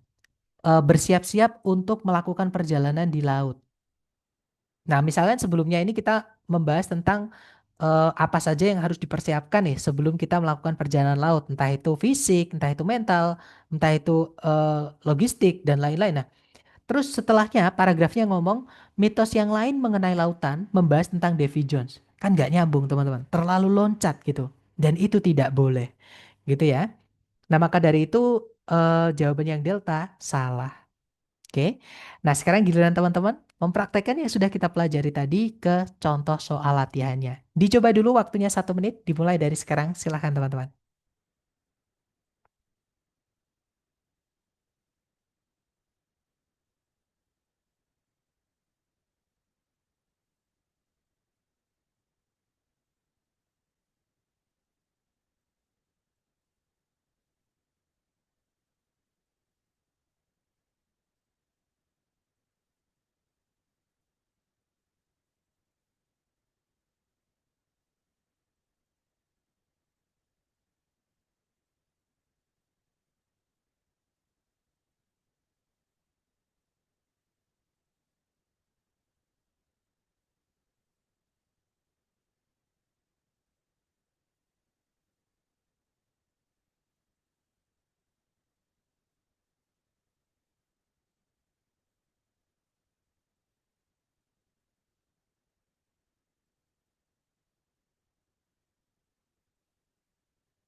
Oke, waktunya sudah habis ya. Silahkan jawaban teman-teman dikirim di chat.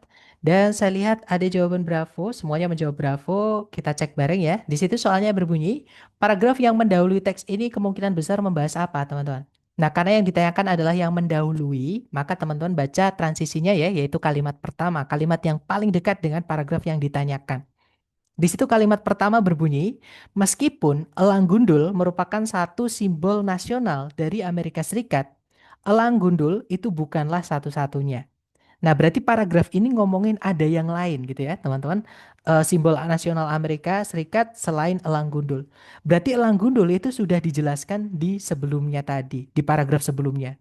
Ya, jadi secara tidak langsung paragraf sebelumnya membahas tentang elang gundul sebagai simbol Amerika Serikat dan jawaban teman-teman benar sekali. Jawabannya yang bravo ya.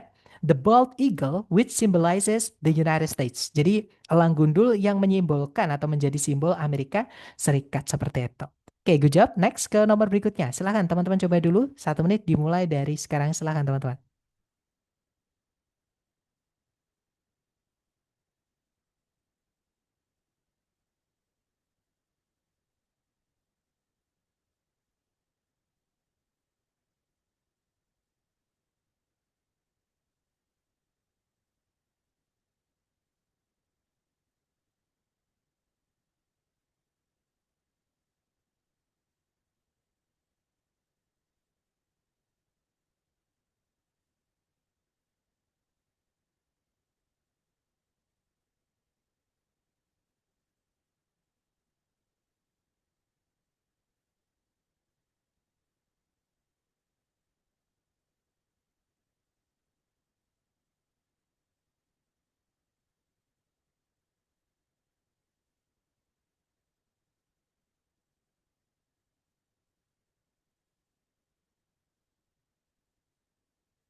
Oke, waktunya sudah habis. Silahkan jawaban teman-teman dikirim di chat dan saya lihat teman-teman menjawab delta. Kita cek bersama ya. Di situ disebutkan nama dari komposisi atau karangan gitu ya. Kumpulan karangan nya Scott Joplin yang paling terkenal kemungkinan datang dari, nah ada kata kemungkinan, berarti ini adalah soal inference teman-teman. Petunjuk teman-teman di soal adalah komposisi yang paling terkenal dari Scott Joplin. Nah, kalau teman-teman scan dan skim, dicari informasi tentang Scott Joplin dan komposisinya, itu ada di paragraf kedua, teman-teman. Ya. Nah, di situ paragraf kedua berbunyi, bentuk pertama kali dari musik jazz itu namanya adalah ragtime, yaitu lagu yang sangat aktif atau istilah lainnya rags, teman-teman, yang ditampilkan menggunakan piano atau dimainkan menggunakan piano dan eh, penampil atau apa ya, apa ya, pemain ragtime yang paling terkenal di zamannya dan juga komposer yang paling terkenal di zamannya adalah Scott Joplin. Nah, terlahir di tahun 1868 ke keluarga perbudakan ya, eh, atau keluarga budak, teman-teman. Scott Joplin itu mendapatkan gimana ya, mencari nafkah gitu ya dari umur yang sangat kecil dengan cara memainkan piano di bar-bar, maksudnya itu tempat hiburan malam di sepanjang Sungai Mississippi. Salah satu dari pekerjaan rutinnya adalah di Maple Leaf Club yang berada di Sedalia, Missouri. Di sanalah dia mulai menulis komposisinya yang berjumlah lebih dari 500 itu yang dia nantinya buat atau hasilkan, jadikan lagu. Yang paling terkenal dari komposisi-komposisi tersebut adalah The Maple Leaf Rag. Nah, nama yang paling terkenal komposisinya Scott Joplin adalah The Maple Leaf Rag, teman-teman. Itu mirip sekali dengan nama The Maple Leaf Club. Nah, Maple Leaf Club itu adalah tempat di mana si Scott Joplin itu bekerja. Yang mana Scott Joplin itu bekerja sebagai pemain jazz, ragtime tadi, teman-teman ya, memainkan piano di tempat-tempat hiburan malam. Nah, jadi namanya ini itu disesuaikan sama tempat kerjanya. Jawaban yang paling tepat adalah yang alfa, teman-teman. The name of a saloon where he performed. Nah, saloon itu kalau O-nya dua ya, itu adalah bar atau tempat hiburan malam seperti itu. Jadi kalau kita cari di kamus, saloon yang O-nya dua itu adalah bahasa Inggris lama gitu ya. Sinonimnya itu adalah bar, teman-teman. Nah, sama dengan yang disebutkan di eh, teks tadi seperti itu. Gitu ya. Jadi jawabannya yang alfa, bukan sekolah dia eh, belajar piano karena nggak disebutkan teman-teman di situ di mana dia belajar piano seperti itu. Yang ada disebutkan hanyalah di mana dia tampil, di mana dia bekerja seperti itu. Oke, lanjut lagi ke nomor terakhir ya. Waktunya 1 menit dimulai dari sekarang. Silahkan teman-teman.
Oke, waktunya sudah habis. Silahkan jawaban teman-teman dikirim di chat ya. Dan saya lihat ada jawaban Delta.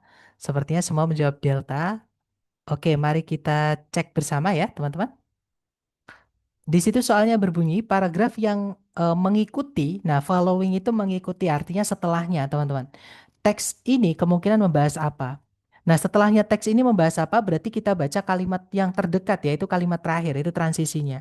Nah, kalimat terakhir itu berbunyi, di sanalah, maksudnya di Maple Leaf Club tadi, Scott Joplin itu mulai menulis komposisinya yang berjumlah lebih dari 500 itu, yang kemudian nantinya dia hasilkan menjadi lagu.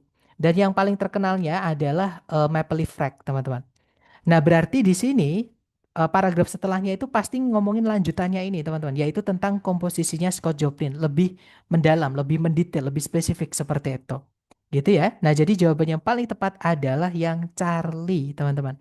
Seperti itu. Jadi the numerous compositions of Scott Joplin. Jadi komposisinya Scott Joplin yang banyak tadi kan, The Maple Leaf Rag itu hanya salah satu yang paling terkenalnya, sedangkan yang lain belum dibahas, teman-teman. Kalau teman-teman pilih yang alfa, Sedalia, Missouri, di mana tempat letak atau kota letaknya Maple Leaf Club, dia bekerja ya, eh, itu tidak dibahas dan itu sudah lewat, teman-teman. Nanti kalau kita kembali ke situ lagi, alurnya maju mundur, ada pengulangan juga. Seperti itu. Jadi nanti setelah Sedalia, Missouri, bahas lagi ini. Nanti balik lagi ke situ lagi karena paragraf setelahnya ngomongin itu lagi. Gitu ya. Sama dengan yang Bravo. Maple Leaf Flag itu tempat dia itu ya sudah lewat, sudah tidak dibahas, teman-teman. Yang dibahas di sini adalah komposisinya. Nanti kalau kita membahas tempat dia bekerja lagi, itu nanti jadi maju mundur lagi. Gitu ya. Jadi nanti nggak selesai-selesai, muter gitu terus. Kalau yang Delta kehidupan dari Scott Joplin malah itu sudah di awal tadi, teman-teman. Ya, sudah bukan ngomongin garis besar mengenai Scott Joplin, tapi lebih ke karyanya. Seperti itu. Jadi jawaban yang tepat adalah yang Charlie, seperti itu. Nah, itu tadi adalah teknik pengerjaan reading. Jadi reading itu bisa dikerjakan dengan cara teman-teman mengenali jenis soalnya ya. Jenis soal itu berdasarkan jenis informasi yang terbagi menjadi tiga. Yang pertama adalah informasi garis besar mengenai teks. Teman-teman kerjakan dengan cara membaca kalimat pertama di setiap paragraf. Yang kedua adalah informasi kecil-kecil yang ada di dalam teks itu harus menggunakan scan dan skim dulu. Dan yang terakhir informasi tersirat, informasi implisit yang tidak ada di dalam teks. Ya, teman-teman harus mencari tahu petunjuknya di dalam teks, tapi informasinya tidak secara langsung tertulis di dalam teks. Dia suruh nebak gitu, teman-teman. Gitu ya. Nah, kalau teman sudah terbiasa mengenali soal-soal ini dan mempraktekkan teknik pengerjaan untuk masing-masing informasi tadi, teman-teman akan mudah mengerjakan reading di TOEFL seperti itu. Gitu ya. Nah, sebelum saya menutup, teman-teman, saya ingin menjelaskan karena hari ini hari terakhir ya, teman-teman. Saya ingin menjelaskan cara perhitungan skor yang ada di TOEFL ITP. Nah, ini nanti saya kirim di grup juga ya, tapi saya jelaskan dulu cara penggunaannya. Di sini ada 4 kolom, teman-teman. Kolom pertama ini adalah jumlah soalnya, ya, patokannya. Kemudian kolom kedua itu adalah section satu. Section satu itu listening, teman-teman. Dan listening itu ada 50 soal ya. Kemudian section 2 itu adalah structure. Structure itu ada 40 soal. Section 3 itu adalah reading. Di reading itu ada 50 soal. Jadi total soal TOEFL ITP itu ada 140 kalau ditambahkan semuanya. Nah, untuk penilaiannya itu masing-masing beda ya. Kalau misalnya ini contoh aja teman-teman, ini sudah nolnya dihilangkan. Jadi kalau ada 68 itu maksudnya 680. Kalau ada 50 berarti itu 50 artinya 500 sebenarnya. Jadi ini udah di skalanya dikecilkan, nolnya dihilangkan, didesimalkan seperti itu. Nah, jadi kalau seumpama teman-teman mengincar katakanlah skor 550 misalnya. Nah, di listening harus benar berapa minimal supaya nilai saya di atas 550. Nah, 55 itu di sini teman-teman, 550. Maka teman-teman harus tarik berarti teman-teman harus benar 40 di listening supaya nilai teman-teman 550. Gitu ya. Jadi hanya boleh salah maksimal itu 10 soal. Kemudian di section 2 di structure sama, misalnya teman-teman mengincar 550 misalnya. Harus benar berapa?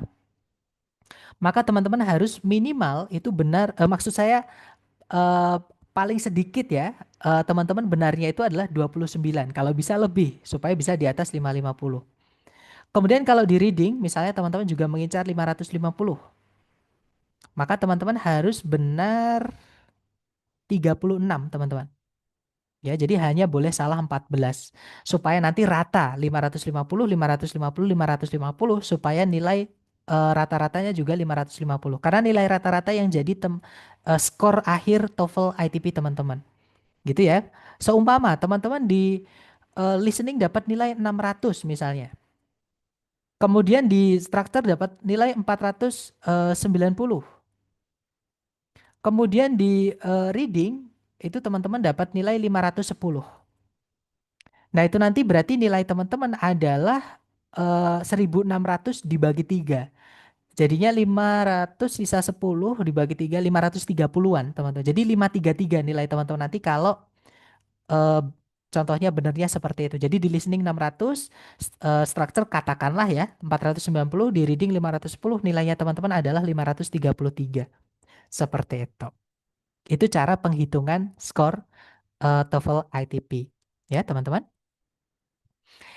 Nah, mungkin sampai sini dulu ada yang ingin ditanyakan nggak, teman-teman? Mungkin sambil saya absen ya. Kalau ada pertanyaan boleh di-unmute, boleh juga di chat ya, sambil saya absen dulu. Nanti saya respon setelah saya absen. Silahkan.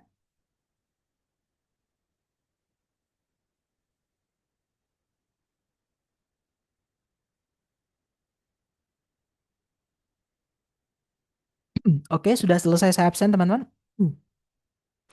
Dan sepertinya tidak ada pertanyaan. Saya ingin menjelaskan kalau gitu kenapa kok selalu saya absen padahal dari lembaga itu sebenarnya nggak diminta, teman-teman ya. Jadi itu saya buat penyemangat saya. Jadi kalau teman-teman semangat, saya juga semangat. Dan di awal dulu kan saya sudah janji ya, teman-teman. Kalau misalnya teman-teman selalu hadir, entah itu di sesi sore saja setiap bab atau sesi malam saja setiap bab atau bahkan di dua-duanya, teman-teman akan saya berikan reward, yaitu pembahasan tes dari lembaga untuk menyelamatkan skor di sertifikat teman-teman nanti. Gitu ya, teman-teman. Nah, nanti cara klaimnya, cara teman-teman mendapatkan pembahasan tersebut, nanti silahkan japri nama Zoom teman-teman. Ya, nanti akan saya cocokkan dengan nomor HP sama absensi yang sudah saya kumpulkan setiap hari. Dan kalau memang selalu hadir, nanti saya akan berikan linknya. Mumpung nanti teman-teman kan ini masih ada waktu sisa menunggu tes dari lembaga. Nah, supaya bisa dipelajari dulu dari teman-teman. Dan saya ingin spill the beans, saya ingin membuka sedikit rahasia ya, teman-teman. Tapi karena ini agak sedikit sensitif, mohon izin saya pause dulu. Saya umpama ada perkataan yang kurang enak di hati, sikap saya mungkin kurang sopan atau kurang berkenan di hati, saya mohon maaf sekali karena saya juga masih belajar, teman-teman. Katakanlah saya masih bocil gitu ya, masih bocah. Jadi mohon maaf sekali lagi, saya masih belajar. Em, Ya itu, dan terima kasih teman-teman sudah mau belajar dari awal sampai akhir, masih mau bertahan ya dengan bab-bab yang mungkin buat teman-teman baru dan mungkin sulit gitu. Tapi saya harap teman-teman menikmati proses belajarnya dan mendapatkan sesuatu yang bermanfaat untuk dipelajari gitu ya. Sekali lagi saya mohon maaf dan terima kasih. Saya undur diri teman-teman. Eh, Semoga yang kita pelajari bermanfaat. I'll see you again next time when I see you. Adalah saya say, Assalamualaikum warahmatullahi wabarakatuh. See you next time everyone.